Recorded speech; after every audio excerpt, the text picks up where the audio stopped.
welcome to Central Intelligence, the new show dedicated to the North American Hockey League's Central Division. I'm your host for this week, Ken Oda, and before we start talking about your favorite Central Division team, let me introduce you to our team. As I said, I'm Ken Oda. I'm the Director of Operations and Broadcast Voice for the Minot Minotauros. I've been in Minot for 9 years. I've been in the North American Hockey League for 11. Let's send you up the road so you can meet the rest of the crew. Hey, Central Division fans, my name is TJ Shalott, voice of the Austin Bruins. In my third year here with the club and in the NAHL Central Division, I can't wait to bring you all the awesome insights and information from the southernmost team in this NAHL Central Division. Hey fans, I'm Andrew Weiss, the voice of the Bismarck Bobcats. This is my second year here in Bismarck. I look forward to bringing you all of the content from the capital city here with the Cats. Carrie Sandell here with the Minnesota Wilderness. This is my 5th year working in junior hockey. Super excited to be part of Central Intelligence, bringing you weekly updates from Wilderness Hockey. Hey hockey fans, I'm Peter Theodos. I work for the Minot Minotauros. I do game day operations and social media. This is my second season with the Toros and my second season in hockey in general. I'm super excited to be a part of the Central Intelligence show. Hi, I'm Mark Shelley, the play-by-play voice and the media manager for the St. Cloud Norsemen. I'm in my second season in the North American Hockey League and my first in St. Cloud, and I'm so excited to be spending my time and sharing all the great news of the Central Division with you, the greatest fans in the world. Now that you've met our team, it's time to get on with the show. Let's start with a look back at the last week in the North American Hockey League Central Division.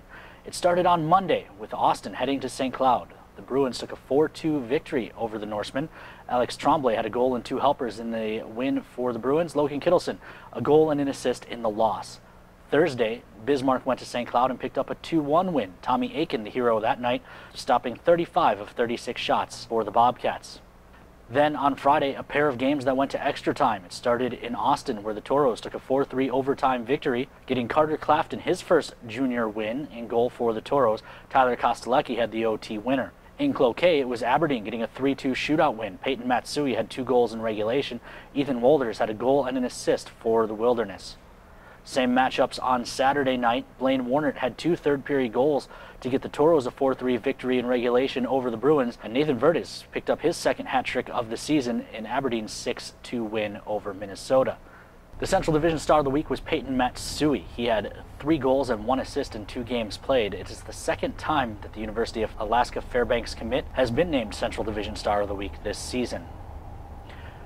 Now let's turn our attention to what those scores mean for the Central Division standings. An updated look at the standings shows us that the Aberdeen Wings with 75 points have clinched a playoff spot already. Sitting in second place, the Bismarck Bobcats with 49 points. The Toros, trying to chase them down with 41 points on the season, sit in third. The fourth and final playoff spot belongs to the Minnesota Wilderness with 33 points, but don't count out Austin with 29 or St. Cloud with 27 points, as they're still certainly in the hunt for playoff seeding. Now that we've looked at the week that was, let's take a spin around the division. We'll head down south to the last member of our team, Jay Kleinknecht, who sits down with a player in Aberdeen. Welcome to the Aberdeen Wings portion of what is the inaugural Central Division show. I'm not exactly sure how this is going to go, so, well, we're just going to wing it. Boom. Joining me today is Marshall Walker from Sheboygan, Wisconsin. Thanks for taking some time to talk with us a little bit. Yeah, no problem. All right. Well, first of all, same questions as most hockey interviews start out with. How did you get started with hockey? At what age? And what was that? Do you have any memories of that?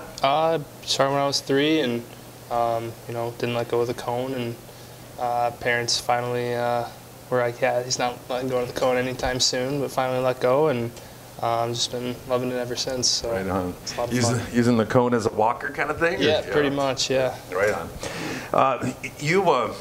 We talked a little earlier, and I actually found out that when you're not at the rink or working out or practicing games, whatever, anything that has anything to do with hockey, you're a big dirt track fan, huh? Yes, sir, yeah. That's awesome. I thought it was kind of interesting to add this to the Central Division show, since Mandan, just outside of or across the river from Bismarck, Minot, St. Cloud, they all have dirt tracks. And of course, Aberdeen has Brown County Speedway. I'm pretty sure there's one within stone throwing from Austin somewhere too. Southern Minnesota's got plenty of those, so that's pretty cool. But so you spend some time at the track during the summer then? Yeah, every weekend usually. So I mean, unless I got hockey going on, usually I'm at the racetrack every weekend helping out my buddy, and that are just watching, enjoying racing. Excellent. Ever had any dreams or aspirations of driving yourself? One day. Yeah. It will happen. I promise you that. It will happen. It will happen. Yeah. All right. Well, that's like I say, I've got a close connection with stock car racing too. So I've been a big fan since I was, I don't know, 6, 7 years old. So that's pretty cool. All right. We've got Minnesota Wilderness coming to the ODI Center here this weekend. What have you guys got to do, preparation-wise, to be ready for the Wilderness? Just have a good work week.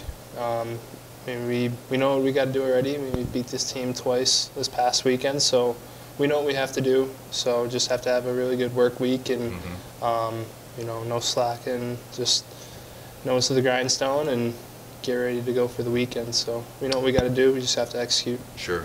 Something Coach Langer often talks about is that work ethic that is required to be an Aberdeen wing. Mm-hmm. All right. Well, I guess, again, Marshall, we appreciate you coming on and see how this all rolls with the Central Division show, and we'll continue on from week to week. But you get to be on the first one. All right. Thanks for having me. All right, folks. That's it for this portion of the Aberdeen Wings Central Division show.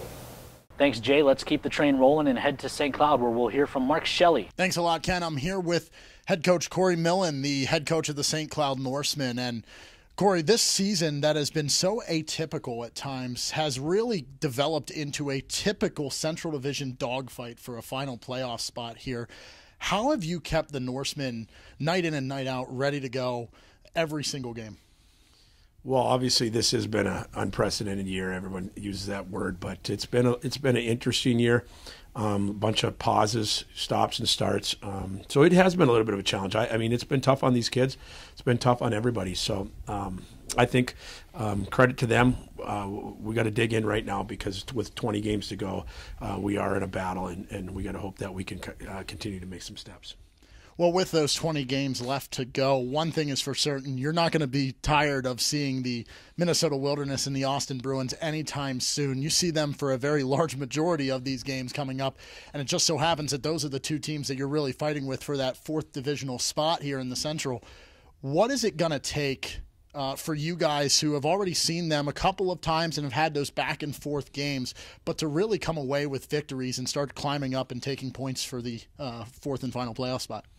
Yeah, it's going to be a grind. Obviously, everybody in our divisions is good. So, and we have some big games coming, like you said. So we're going to have to just try to find a way to start winning some of these games, kind of getting the bounces and taking advantage of what we have. So I think we try to keep the boys motivated, keep them focused, and take it game by game.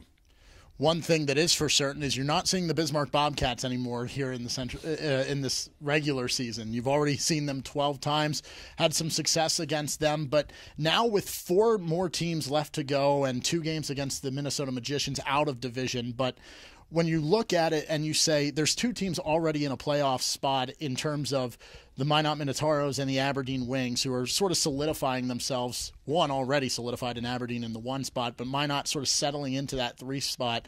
But how imperative is it to, when you see those teams for a weekend, to make sure that you get the most out of those games and at least take some points out of those games? Oh, it's huge. I mean, every game matters right now for us. I mean, we don't have a night off. We can ill afford to give away points. I mean, let's face it. Everybody feels like they'll go back and they'll reflect and say, "Oh boy, we gave away a point here, gave away a point there." But I mean, we certainly have done that. We certainly feel like we've given a bunch of points away, and we just can't do that anymore. We've got to buckle down, and we got to try to get every point we can. Last couple of games here in the season, this 20-game stretch after a bit of a break here. You've had a couple of midweek games, but a couple of weekends off as well. But what is the absolute one thing that you say, looking forward at these 20 games, if you had to pinpoint one thing that needs to be, one adjustment that needs to be made to guarantee you guys are going to get into the playoffs here down this stretch, what would you say that is? No, I'd love our goalies to start really playing A-plus hockey. No, certainly we need everybody to dial in. But, it'd be nice for our goalies to really, and they've been good all year. And we certainly not say anything about them. But, boy, goalies make our life easier. But as a group, we all just got to stay focused and play hard every night. Well, Corey, thanks so much for taking the time, and best of luck the rest of the season. And back to you, Ken. Thank you, Mark. Let's head on down to Austin, Minnesota, where we hear from TJ. Thanks, Ken. My name is TJ Shalott, voice of the Austin Bruins, and I'm excited to bring you head coach of the Austin Bruins, Steve Howard. Steve, thanks for taking the time here after a practice and joining us on Central Intelligence. Yeah, thanks for having me. First thing I guess I want to ask you is, we're more than halfway through the season, and if you had to boil down this Austin Bruins team to one word or one phrase that really describes them best, what would you say that is? What really drives this Austin Bruins team? I'd probably say relentless right now. Like if I were to use a word, our team has been one of those teams that's never kind of gone away, and we've been down and we've battled back in a lot of games this year. And I think in the second half, we're optimistic. I think our playoff hopes are still within reach, and for us, we need to keep going here and not give up. Like our guys have been battlers all year, and if we can go forward here in the last 19, 20 games and just keep getting better, our goal was not to make any more moves after we came back from Christmas break and try to coach these kids up that are here. And the guys are starting to buy into that, and they're starting to see some of the results are positive coming in our favor, and we've gotten some wins because of what we're doing on the ice and our systems and our structure. So we're hoping that continues to move forward. Obviously, this year is much different than probably any year you've ever coached or even played, with the looming pandemic kind of dictating the way everything happens. And one of the changes for the Austin Bruins this year is they're playing way more out-of-division games than in a traditional year. Do you think that's something that helps this team a little bit in just playing some different teams that they might not normally see? Or do you think it kind of hinders in the case of, playing a lot of those Midwest teams? It's very difficult to kind of balance that and the Central Division to go with it. Yeah, a little bit. I mean, as far as the battle in the Midwest Division, there's some new coaches over there. There's, obviously when I talk about that, I'm talking about Janesville and Parker Burgess. He's doing a great job over there. And we haven't seen Fairbanks since I've been here. So, I'm friends with both of those guys, but I don't know what their styles are or what they tend to do. And some of those games were a little eye-opening to us. And we didn't do a very good job of pre-scouts. And, it's when we're playing against Fairbanks, who beat us all 4 times, they were close games, but they played us very, very well. And, talking with Stewie, they've had their ups and downs as well this year. And, he got their guys going every time they played us, and we shot ourselves in the foot a couple of times. So that was the tough part is, you played all those teams, and when they're on a roll, they're on a roll, and I had a coach tell me at one point, what's the difference between a rut and a groove? And, there's not much difference. And unfortunately they were in a groove and we were in a bit of a rut. So you're playing all those games against a team that you haven't played or seen very much. And then before you know it, you can be 0-4, you can be 4-0. So I didn't think it was a big, it's not a huge deal. It's just a different look and a different aspect, especially for an organization like us we're used to seeing the Scott Langer teams and even to go out and see Lane Sedevy, you kind of know what they're going to bring to the table and what you're going to see. But St. Cloud's a different team this year. They're obviously Wags is in Minot. They're not, I wouldn't say they're much different from other people, but they do some different things. And every coach has their identity, I guess, and what they bring to the table, what type of team they put on the ice. So it's a feel out process, right? So it's been fun this year, but yeah, we're hoping this second half here we can kind of put our feet in the ground and dig in and really start throwing some punches here to try to make ourselves into a playoff spot.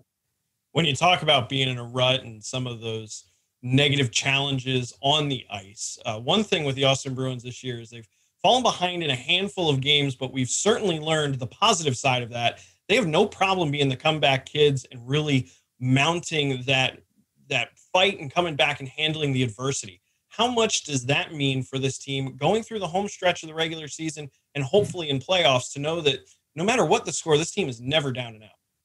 Yeah, and I bring that up all the time in our pregame speeches. It's almost like we're in a fight. You got to get hit in the mouth once before you really get ticked off and start start going, it's kind of the way we've been playing all year. You know, we let the other team score a couple or 3 or 4, and then all of a sudden we ramp things up a bit. And sure, the other team might relax a bit, but our guys really get after it, and that's what I've been trying to explain to them. I want you to think of it in a way that you're playing desperate hockey right from the get-go, not in the third period. But it's amazing to watch our sense of urgency and everything go up in that situation. And if we can play a full game like that, man, we're going to be really, really hard to beat going forward. And that's what we're trying to get to. I think that's what all coaches are trying to get their teams to play like. You talk about desperate hockey and playing with a sense of urgency. Well, this level, you got to do it at night in and night out. And I think, that's something that the good teams and the bad teams, that's what separate us. If we look at the season on the whole, and we compare it to a game, we're about ready to start the third period here, going into pretty much the final third of the year. The Bruins right now on the outside looking in as far as playoffs are concerned. What's it going to take for the Bruins these final games to get into playoff positioning and get set to chase the Robertson Cup? Obviously, every point matters. We got to make sure we win those games, especially against the teams we're contending with, to try to make it or get into that last playoff spot.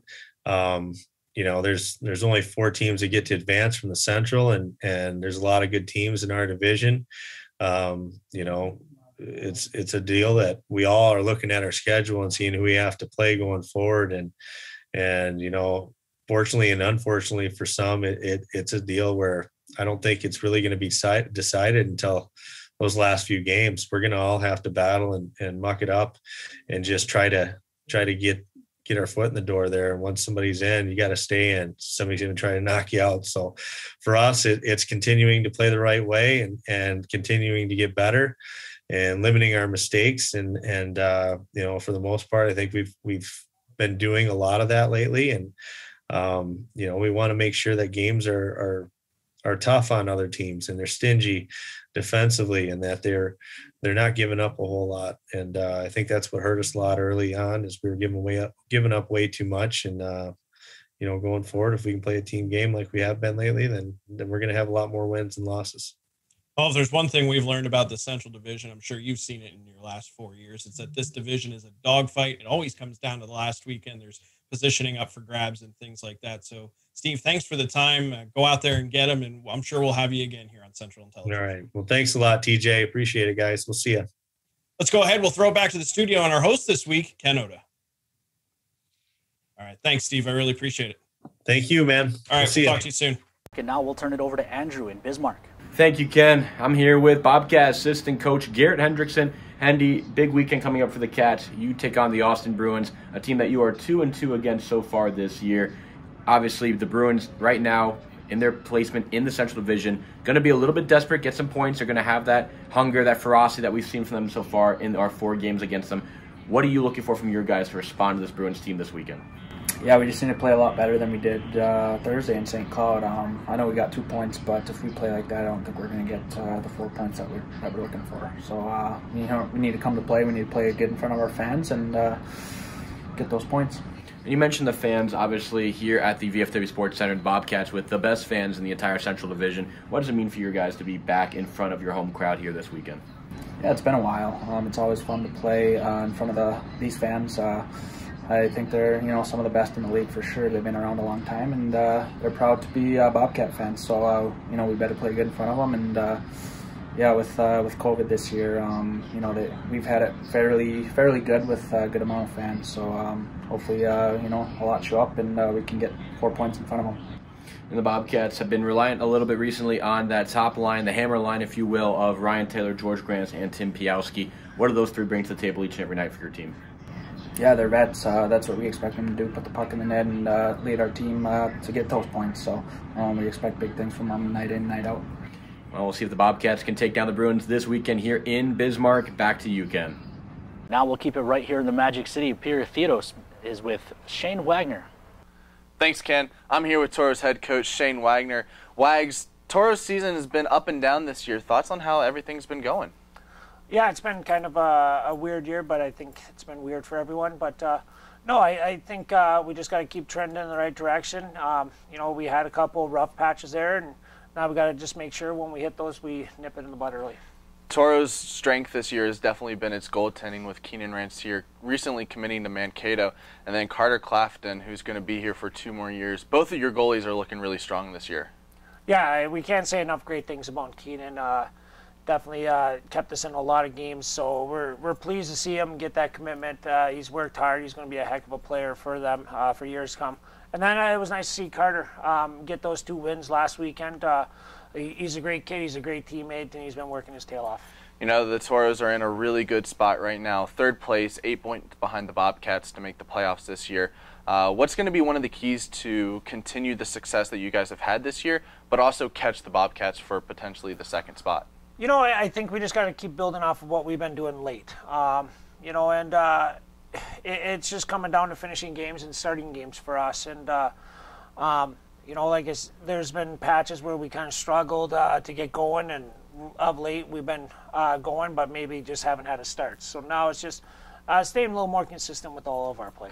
You know, this year's kind of been really weird for the Toros. We've had a lot of stretches where we've had a bunch of home games, and then we've had a lot of stretches where we had a lot of road games. We're in a stretch where we've had a lot of road games. How do you think going on the road so much here recently has kind of also helped the team come together? Yeah, I mean, it's been good to see the guys get together and get on the road. You know, for the better part of the season, we've been at home and trying to keep guys away from each other with the whole COVID protocol. And now we're on the road. It's a little different monster. Guys get out of their comfort zone and get to meet each other, get to know each other a little bit better.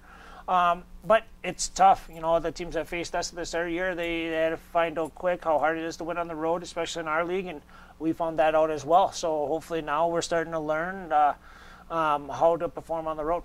You know, the Toros have also been in a really interesting situation. We've played through pretty much everything. Yes, we had a crowd restriction there for a while, but we're starting to get our bigger crowds back. We just played in Austin last weekend, and nothing against them, but they still had their crowd restriction. How has it been like playing in front of large crowds here at the Pepsi, but then going someplace else and not having that extra energy to get the players going?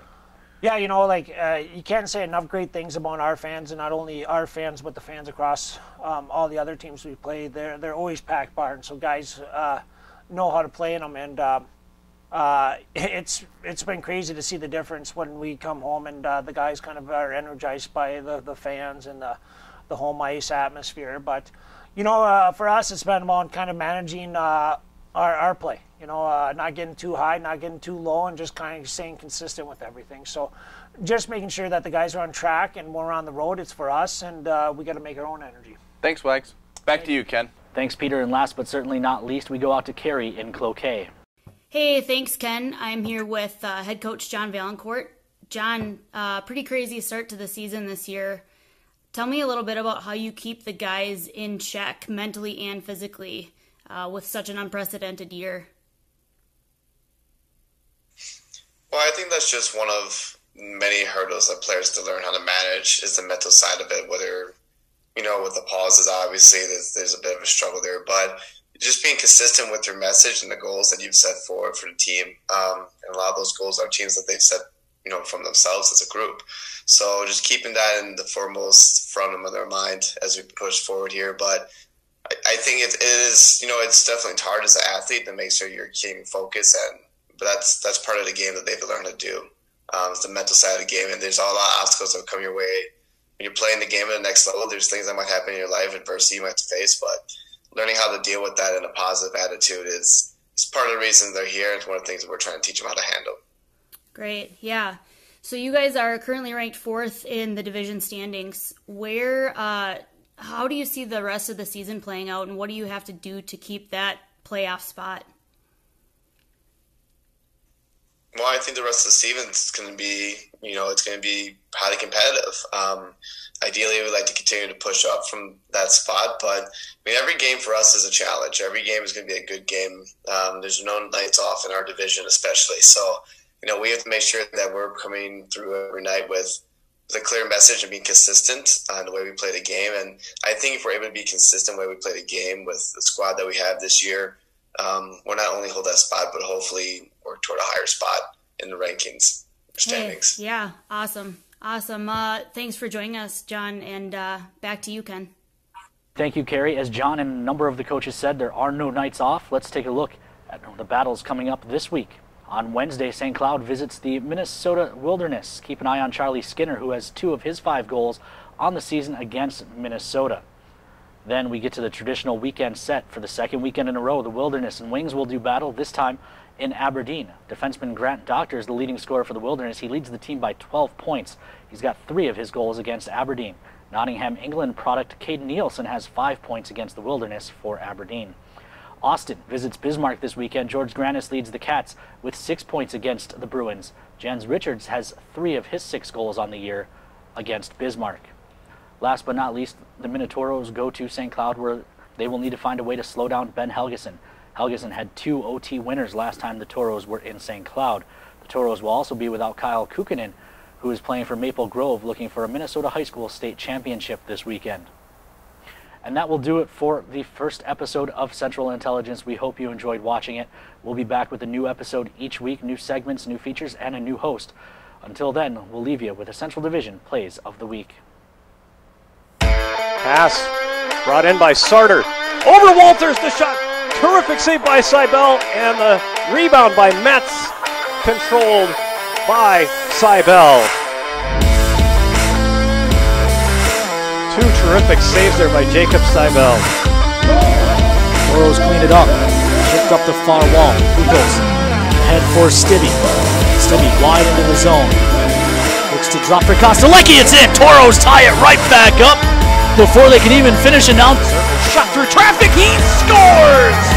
34 seconds into this game, and the Austin Bruins take the 1-0 lead. It's deja vu from last night, but the good guys getting the goal first. Aberdeen end. To the right, Walters the drive. Seibel the save. Rebound, they score! Grant Doctor got the rebound from the circle in the Wilderness and tied the game. Couldn't hit the brakes and keep possession. Stibbe frees it up and rockets one. Bar down. Toros take the lead right back. Arquette had it lost at center ice. Short-handed break here for Traeger, moving in, backhand try, and he scores! Will Traeger ties the game, a short-handed goal for the Wilderness. Nielsen to the right to Vertes. Works his way in on goal, and he scores. The tournament as we are down to 95 seconds remaining. Here in period 3, Walters has the loose puck, moves toward the net, they score! Ethan Walters ties the game with 1:31 left to play in the third. Draw. Moves it forward, walks in, wires, it's in! Blaine Warner, his second of the period, has given the Toros a 4-3 lead.